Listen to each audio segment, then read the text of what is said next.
week I saw a movie called The Kite Runner. Did you see it, Marcia? Yes, I did. I saw it, in fact, maybe 2 weeks ago at what is called an industry screening, a kind of a premiere. Oh, aren't you smart? Nothing in the world would interest me less than what industry people think about a movie.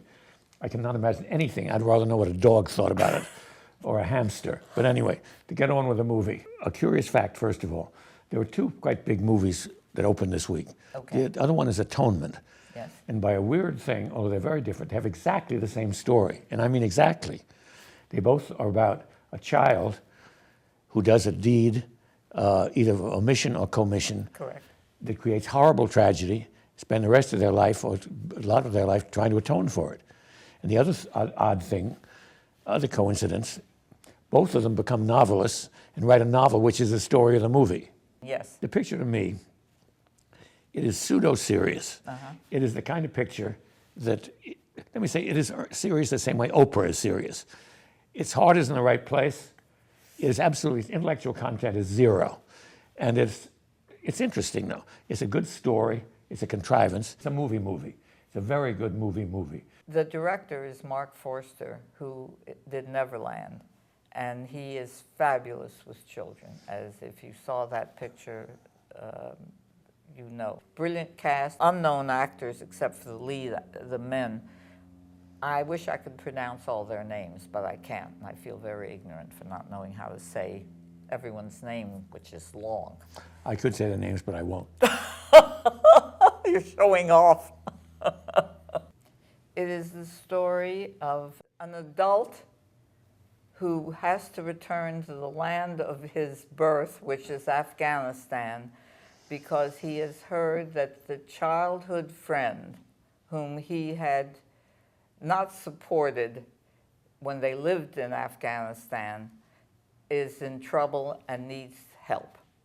And so he comes back, a very Americanized Afghani, now married, and has to come back to try, and what turns out to be to save the son of his old friend who is dead. Very well said. That's a good synopsis of what it is. It leaves out most of the movie, but we're doing that deliberately. No, we don't have to tell them that. That's enough to know. Are they interested in seeing, are you interested in seeing that story? That story, not for a second.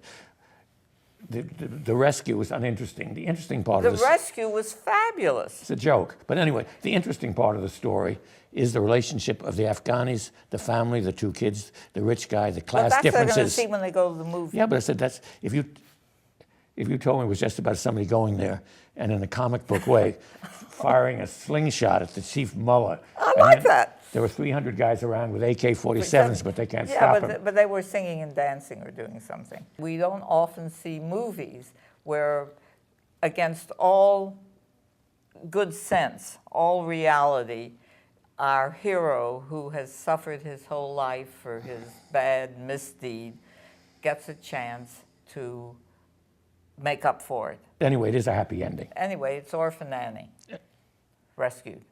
Yes. Okay. Everybody who read the book that I know raves about the beginning, the Afghan part. It's absolutely a revolution of what life was like in Kabul before the Russians came in. The Taliban came in with the CIA's connivance and drove out the Russians. The Russians were the ones that came in first and ended the party. That's a whole other story, which I believe we'll see in Charlie Wilson's War in the movie. Which I'm eager to see. When it got back to San Francisco, it was an interesting family story with Afghan emigres and whatnot, which is moderately interesting, but not nearly as interesting as the first part of the book. They've tacked on a lame love story in the middle. Well, the guy. He marries a beautiful Afghan girl. Yeah, obviously this is just tacked on. This is to keep the movie going, to pad it out. That's to provide a bridge between the opening and this rescue. Well, you forgot the whole thing. She can't have any children, and now they have a child at the end.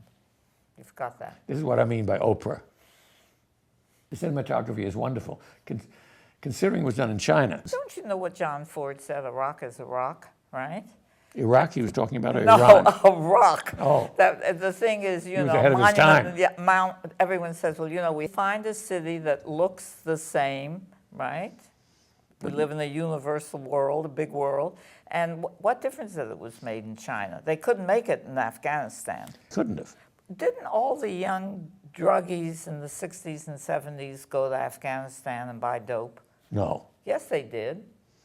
They did. It was the biggest producer of heroin and opium. And all these trekkers, young 60... it was Well, 60 you're very mixed up, if I may say. I knew that group at that time. The Didn't cry, they get- the cry was Christmas in Kathmandu, Oh, it was Kathmandu. was the cry. Nepal. Aside from that, it was Oh, that's Afghanistan. right. It's like Afghanistan. It makes no difference. Whether you're Afghani or you're an American or a Russian or Chinese, people behave pretty much the same way in families. They hide sometimes a misdeed or a secret, and then they spend the rest of their lives trying to Yeah, but this make movie- up for it. Right, to an extent, yes. Yeah. But But what? this movie, it's all about class. Everything Yes. is motivated by class. Yeah. This is not true of all families, particularly in America. There's a strong class break here, which is what motivates the things that happen.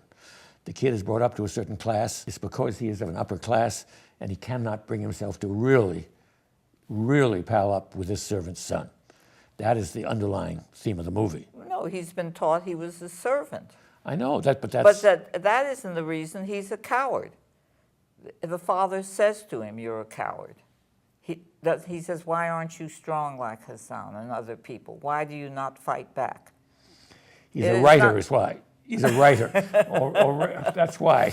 No, He's a coward. it's not. So- It's not a class story. I disagree. that It is is class because that happens to be what it is. I mean, it could be happens. Dickens. Dickens could have written this as well. If these two boys were into different classes, the story would never have happened. Anyway, we've talked enough. Corny as hell, the story, I actually. loved it.